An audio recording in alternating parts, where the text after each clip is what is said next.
Hey, what's good, y'all? It's C Note from HeinousBeats.com, beatsformixtapes.com, and today I want to show you how I make my drums unique.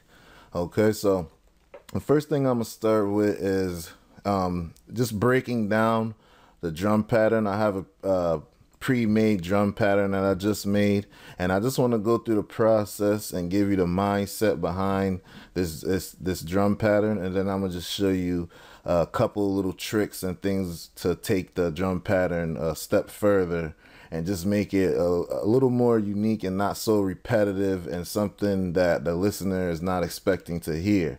So first thing I'm gonna do is play the drum pattern.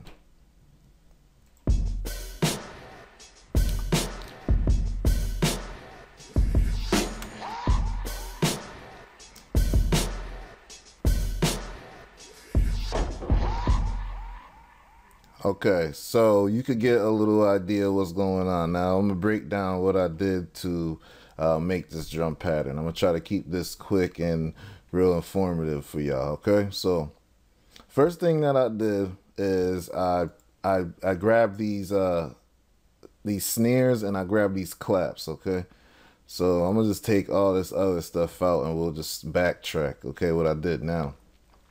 If you notice here on the snare, what I did is instead of having the same snare hit on every beat, what I like to do a lot is switch up my snares, okay, so that the listener is a little more unpredictable for them.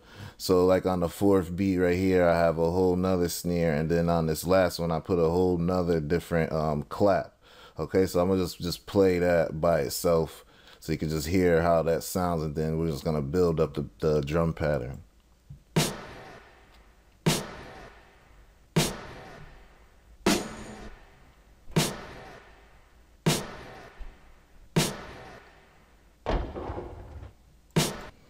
Okay, so you get the idea. It's, you know, it's already a little unique right there because it's not the same snare hitting on every beat. Okay, and how I usually start with my drum patterns, I want to let you guys know something too.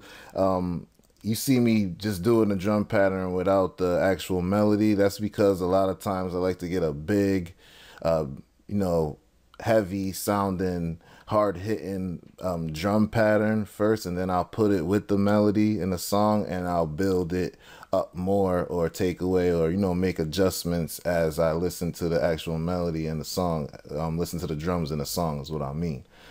So you know, to help me out with the drum pattern, I sometimes throw on the metronome. It helps keep a rhythm.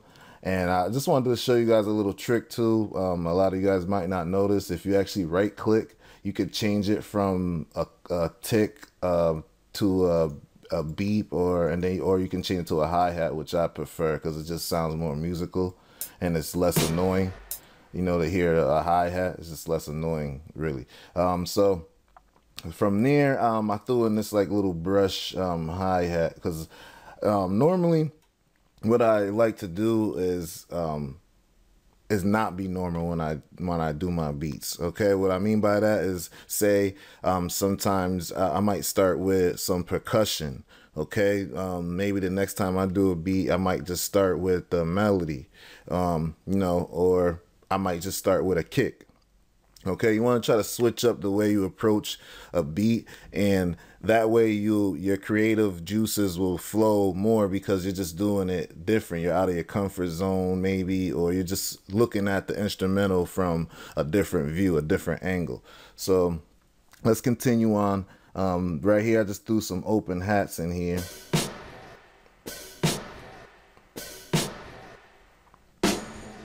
All right, you get the point. And then I threw in some little hi-hats. Now, the thing with the hi-hats, I'm going to show you, is to get them a little swing, I hold down Control, hit the key right here, and then I hold down Alt or Option on a Mac, Alt on a PC. Well, it may double that time, but what I do is I hold it down and I move it like this. You hold down Alt or Option on a Mac and you just slide it over just slightly. Okay, and what I did with the velocity, I added, you know, variations in each snare hit, so they don't sound exactly the same. They're not at the exact same velocity, just to add a little real movement and some swing to the drums.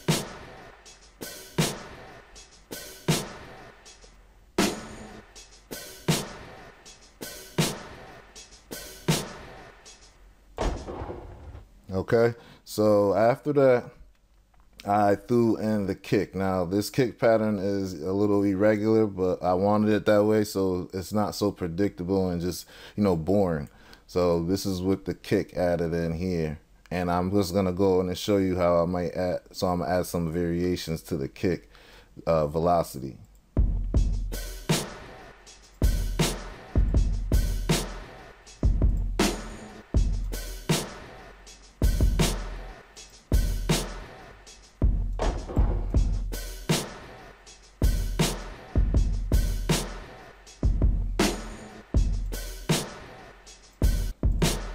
Okay, just some slight variation to the kick velocity just to give it some more dynamics. And from there, I added in a couple little, sweet little, what you want to call elements to add some texture and just give it that extra, touch of your own, because as a producer, you don't want to sound like the next producer.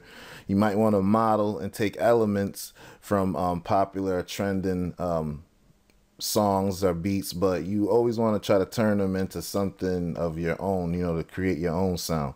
So the next thing that I did is just throw in nothing too fancy, just like a little open hat sound here. And I'm gonna just show you how that helps, and then I'm gonna show you how I enhanced it just a little bit.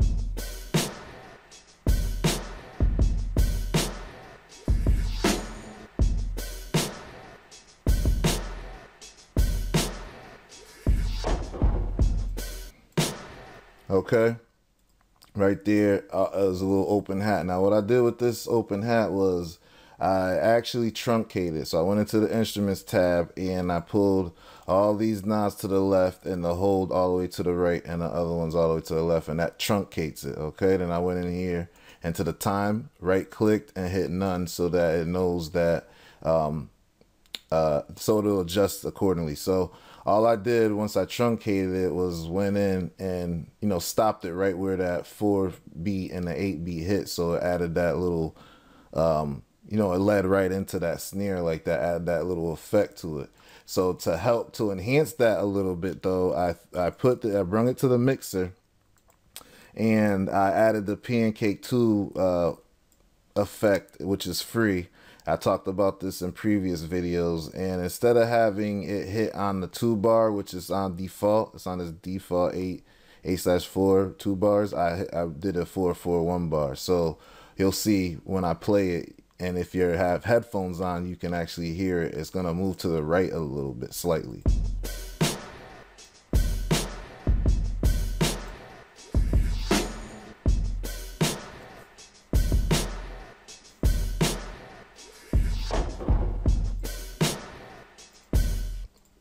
Okay, so, and I want to just mention a quick little tip too. I don't see too many producers showing this on videos. I just want to show you something that helps my workflow out a lot. Is say you need to get all these in there, because when I'm making a beat, I don't like to sit there and be doing all that technical stuff when I'm in a creative mode. So when I'm all done adding in, say, most of my drum sounds, like I have here, I'll right click on each one that I want to put into the mixer track, like so. And what I would do is go to the mixer and click on where I want those to begin at. So I want to start at. So you see right here, I did on 5. And all I would do is hold Shift Control L on the PC, and that would just line all my instruments up perfectly right into the mixer. That's just a little shortcut. Okay, if you to help your workflow out and then to get you moving faster, back to that creative mode. So I'm back to the drum pattern. The next thing that I did to spice it up a little bit is I added this little Vox right here. Okay, so what I did with this one too is I pitched it. I did some tuning to it and I pitched it down. So I think a whole octave. I'm not too positive, but I'll let you hear what that did to it.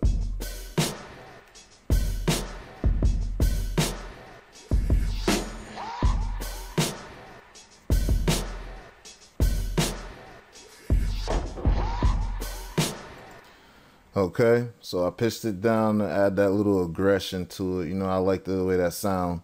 And now I add a little something to it, not nothing fancy, but I did something.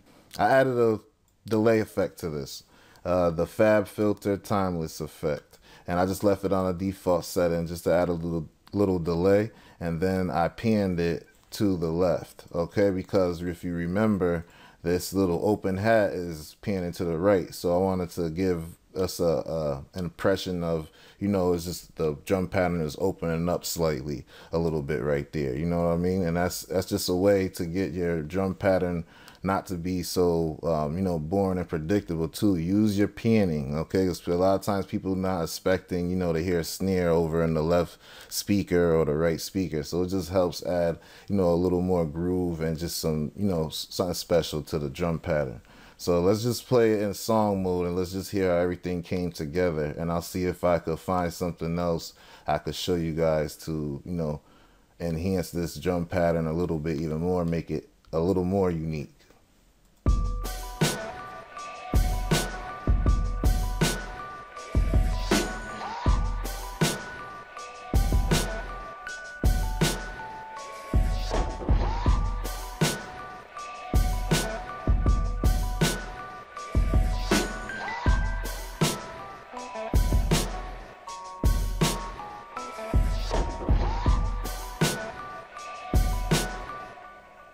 Okay, so I think I want to add a crash, some kind of crash to it. So let me try to find a crash.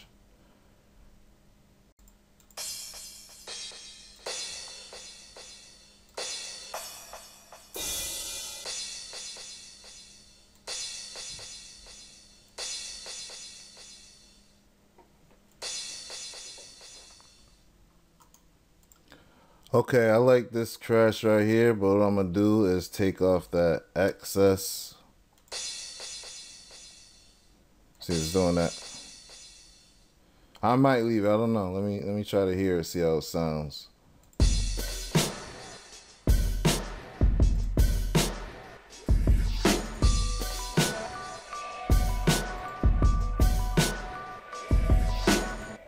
Let me see if I can fix the timing on it a little bit.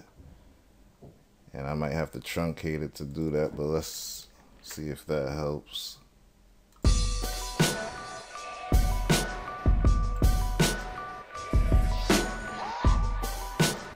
Now I might use the pancake 2 again, and this time I'm gonna add the lumbar and I'm gonna pan it the opposite. So if you click this black and white little moon looking circle thing, it'll switch it and start the pan from a different direction, which can be helpful.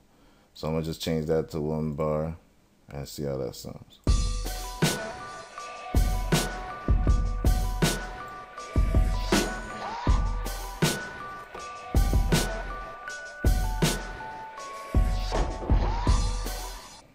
Okay, so from there, I would just continue on and I would say comb this, right? And I would proceed to just do something a little different. And when I mean a little different, I mean a little different, just a small variation. I might add an extra kick, like I might do another kick right here, and then take away a kick and take away a snare or something, you know, and then just add just something different in there, you know. So let's see, let's just listen all the way through.